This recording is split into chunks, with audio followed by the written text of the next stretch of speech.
皆さん、こんにちは。テステレ、チベッティスへようこそ。私はチベットテレビのベゾンです。チベットやダライラマ法、そして中央チベット政権に関する1週間のニュースをお送りします。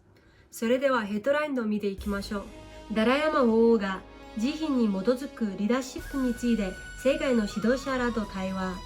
ペンギンランダムハウスはダライラマ王の長所、励ましの小さいな本を発売。チベット語原稿権予報者の刑期が満了し釈放。中国当局による拘禁中にチベット人の若い僧侶が激しい暴行を受けるなどして死亡。中央チベット政権はインド共和国72周年記念日を祝賀。教育省はチベット人の金メダリスト2人を祝福。有谷代表が日本チベット国会議員連盟及び国家基本問題研究所理事長に対して2020年チベット政策支援法の概要を報告。国連人権理事会の普遍的定期審査においてネパールのチベット難民の権利を提起。フランシー代表がホロコースト記念日行事ウイグル人と共ににおいて講演。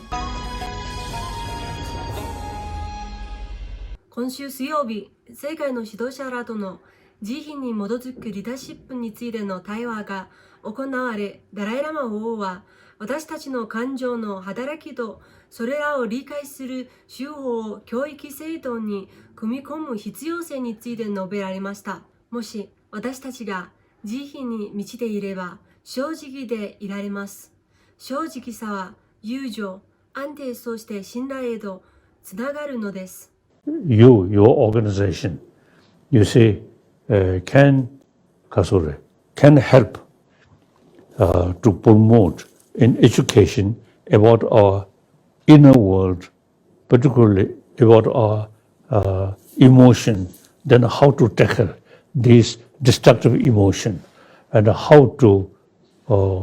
what is the practice to promote positive emotion, like that. So you, my friend, is now think more seriously in worldwide, in education field. Now we should include more information about our emotion and how to tackle emotion. Now already discuss compassion, kind, and with that automatically honest come. That brings trust. Trust brings unity. 人々が協力し合いよりよく生きていくことに関する一つの質問に対してダライラマ王は人種差別と高まる憎しみに対処する必要性を説かれました。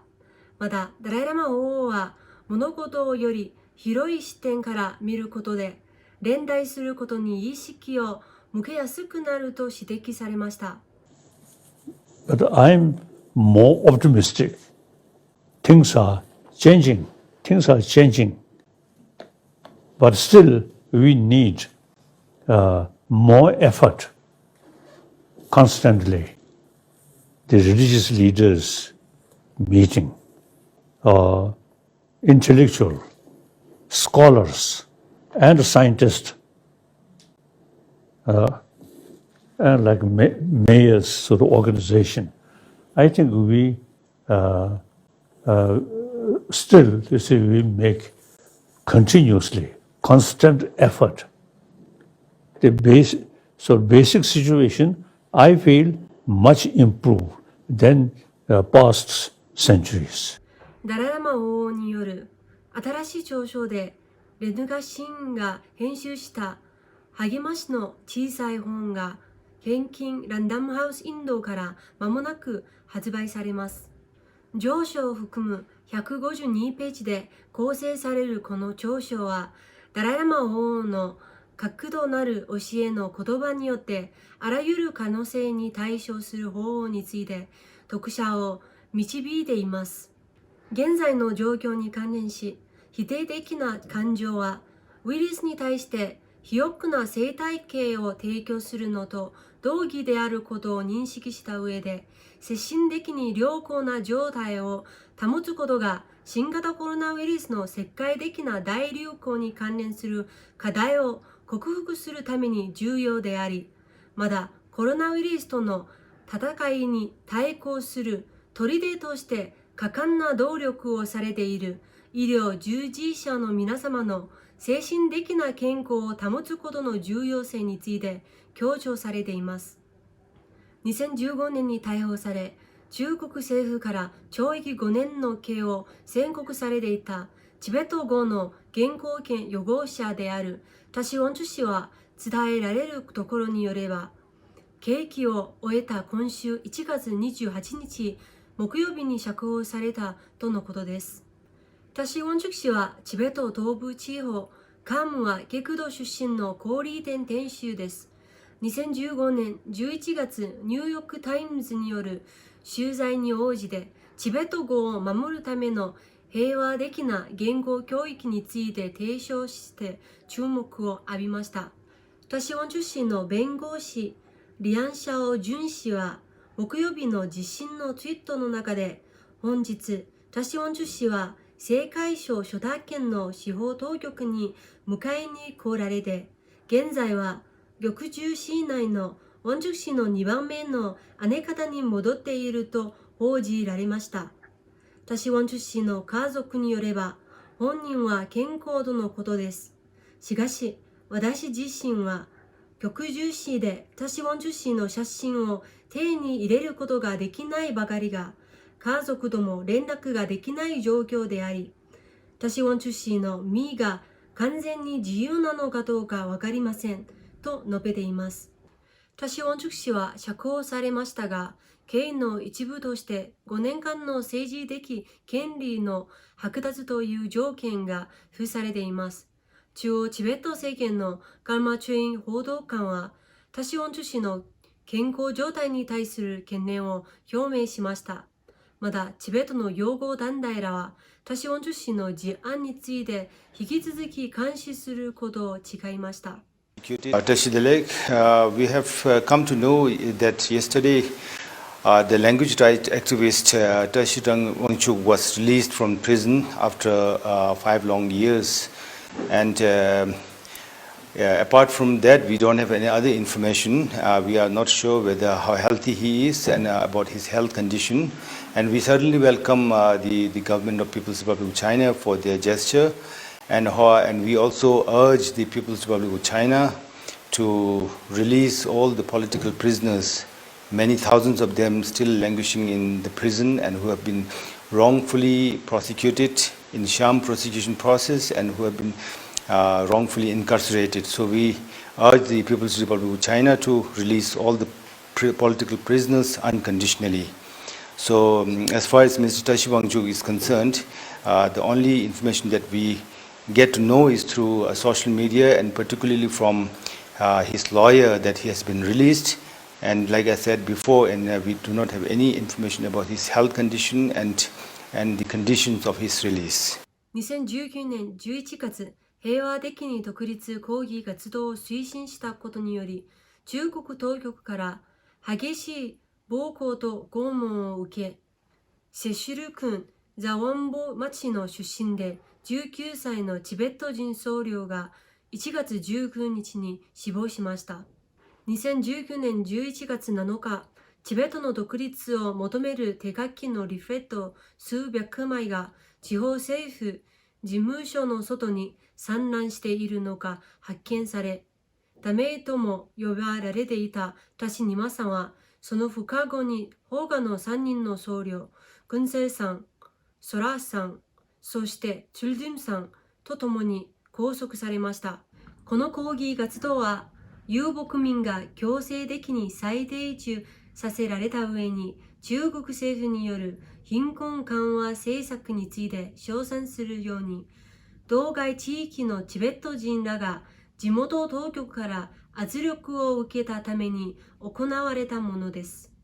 2019年11月9日に、テンゼニマさんが中国当局から恣意的に拘禁された後となる2020年5月に一時的に釈放されていましたが、同年8月11日に再逮捕されました。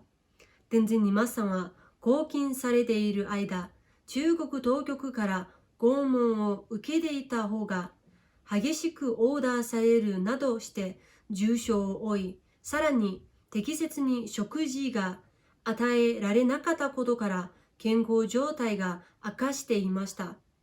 10月初旬、中国政府の刑務所当局は天神二馬さんのご家族に対して深刻な容体を知らせるとともに、天神二馬さんを刑務所から連れ出すよう命じました。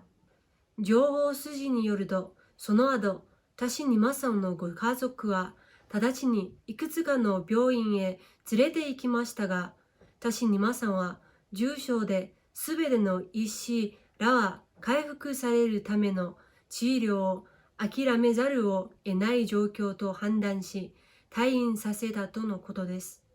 ご家族は田氏二馬さんを自宅へと連れ帰りましたが、2021年1月19日に田氏二馬さんは亡くなりました。中央チベット政権首席大臣のロブサンセンゲ博士は、田氏二馬さんのご家族に対して深い悲しみと哀悼の意を表するとともに、田氏二馬さんが偉大な愛国者として再びチベットに転生し、自由のための戦いを継続されることを祈ります。私たちは田氏二馬さんらの犠牲を決して忘れることなく、600万人のチベット人のお願いが成就するまで絶え間なく追求し続けますとの声明を発表しました。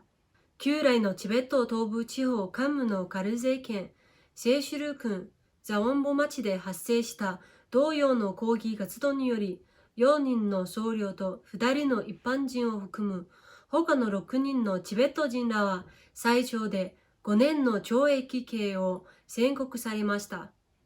中央チベット政権は今週火曜日の記念祝賀行事において、インド共和国72周年を記念して、インド共和国そしてインド国民に対して祝意を表しました。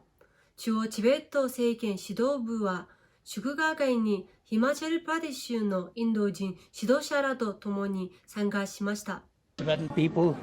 inside Tibet and outside would like to congratulate and extend our warmest greetings to the government and people of India on the 72nd Republic Day of India. 中央チベット政権と教育省は1月22日、インド・カルナタカ州アシュアワ・ナラヤンシーエン副首相臨席のもと開催された。バングロールに所在するダヤナン・サカール大学第4回評議会において最高の学術ランクである金メダルを授与され、経営学学士号の天神チュンゾンさんと商務学学士号のソナムチュキさんの2人に心から祝意を表しました。ボ博士は、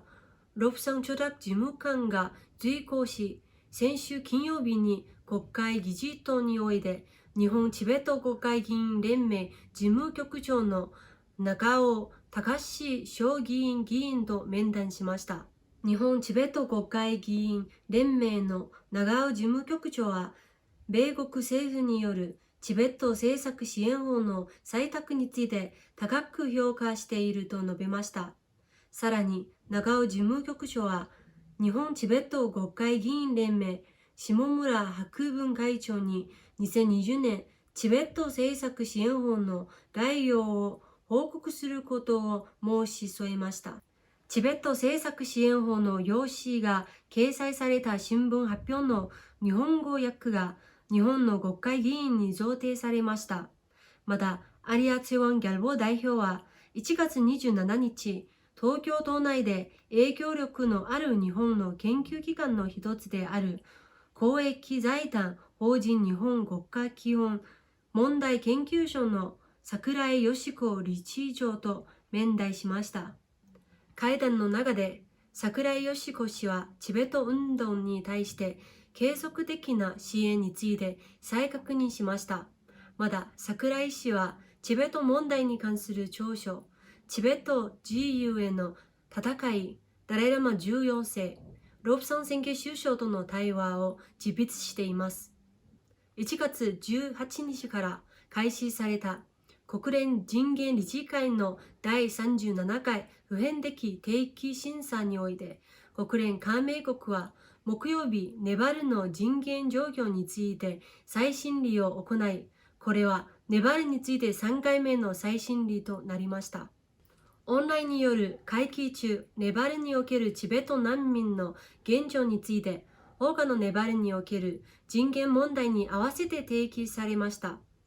米国からの代表団は、ネパール政府に対して、すべてのチベット人に関して登記して確認すること、そして労働とサービスの利用について、正式な権利を備えた民文書を発行するように促しました。さらに、代表団はネパール政府に対して部分律である紳士協定を支持し、履行すること、そして領土を通過して新しいに到達したチベット人の安全な通行を確保し、追放と送還を禁止したノンリフルマン原則と一致する中国との法的協定を中央チベット政権ロンドン事務所のソナムツリン・フラシ代表は今週月曜日にホロコースト記念日教示ウイグル人と共にと題されたオンラインによる教示に参加しました。ソナムツリン・フラシ代表は中国共産党正教下で70年に及ぶチベットにおける宗教的虐殺と抑圧に関して講演しました。フラシ代表は結びの言葉においてダライラマ法を重要性が提唱される決して諦めないでくださいという全人類調和のための言葉、連帯、そして知恵のための祈りを共有しました。今週のニュースはここまでです。次回またお会いましょう。良い週末をお過ごしください。どうもありがとうございました。